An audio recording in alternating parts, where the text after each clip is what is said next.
सभी को good evening. आज हम बहुभुजों से संबंधित महत्वपूर्ण तथ्यों के बारे में जानकारी ग्रहण करेंगे, जिसमें बहुभुजों में क्या क्या आते हैं। आयत, वर्ग, समचतुर्भुज, समांतर चतुर्भुज, समलंब चतुर्भुज और वृत्त क्या आते हैं, सभी बहुभुजों के अंदर आते हैं।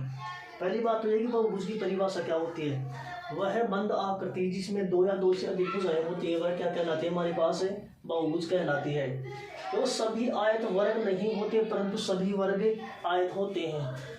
देखो, सभी आयत वर्ग इसलिए नहीं होते क्योंकि वर्ग में सभी भुजाएं समान लंबाई की होती हैं, लेकिन आयत में आमने सामने की भुजाएं समान लंबाई की होती हैं। यानी आयत है जो वर्ग के सभी गुणधर्म नहीं रखता, लेकिन वर्ग क्या है, आयत के सभी गुणधर्म रखता है। इसीलिए क्या है, सभी आयत तो वर्ग नहीं होते, परंतु सभी वर्ग आयत होते हैं। अब है सभी समांतर चतुर्भुज समचतुर्भुज नहीं होते, लेकिन सभी समचतुर्भुज समांतर चतुर्भुज होते हैं। देखो, समचतुर्भुज की परिभाषा यह है कि वह चतुर्भुज जिसमें चारों भुजाओं की लंबाई क्या होती है, समान होती है। और समांतर चतुर्भुज में क्या होती है, आमने सामने की भुजाएं समान लंबाई की होती हैं। इस प्रकार समचतुर्भुज समांतर चतुर्भुज के सभी गुणधर्म रखता है, और इसी कारण एक समचतुर्भुज समांतर चतुर्भुज होता है, लेकिन समांतर चतुर्भुज समचतुर्भुज नहीं होता। तीसरा है समलंब चतुर्भुज।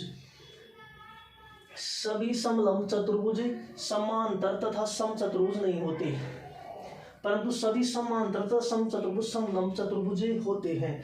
देखो, इसको देखो, समलंब चतुर्भुज का मतलब क्या है। समलंब चतुर्भुज वह चतुर्भुज होता है जिसमें भुजाओं का केवल एक युग्म ही क्या होता है, समान होता है या समांतर होता है। लेकिन समांतर चतुर्भुज में आमने सामने की भुजाएं बराबर होती हैं, और समचतुर्भुज में सभी भुजाएं बराबर होती हैं। तो देखो, इसमें समलंब चतुर्भुज में केवल एक युग्म समांतर होता है, और समचतुर्भुज सभी युग्म भुजाओं के समांतर होते हैं। इसलिए समलंब चतुर्भुज के गुण समचतुर्भुज और समांतर चतुर्भुज से अलग है, यानी इनमें भुजाओं के लंबाई समान नहीं होती है, और समांतर चतुर्भुज में और समचतुर्भुज में दोनों में समलंब चतुर्भुज के गुण पाए जाते हैं।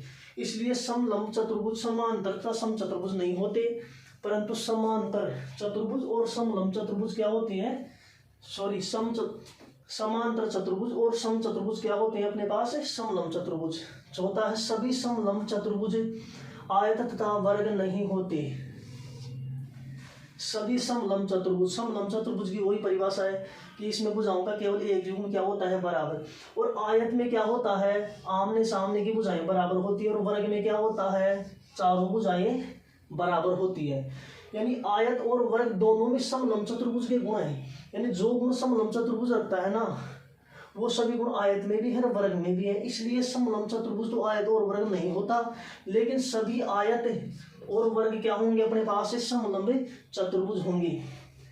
एक वर्ग समांतर समचतुर्भुज समलंब चतुर्भुज तथा पतंग सभी के गुणधर्म रखता है। देखो, समांतर चतुर्भुज में आमने सामने की भुजाएं लंबाई में बराबर, समचतुर्भुज में सभी भुजाएं बराबर है लंबाई की, समलंब चतुर्भुज में भुजाओं का एक युग्म बराबर, और पतंग में भी क्या होता है, भुजाओं के अलग भुजाएं क्या होती हैं, समान लंबाई की होती हैं।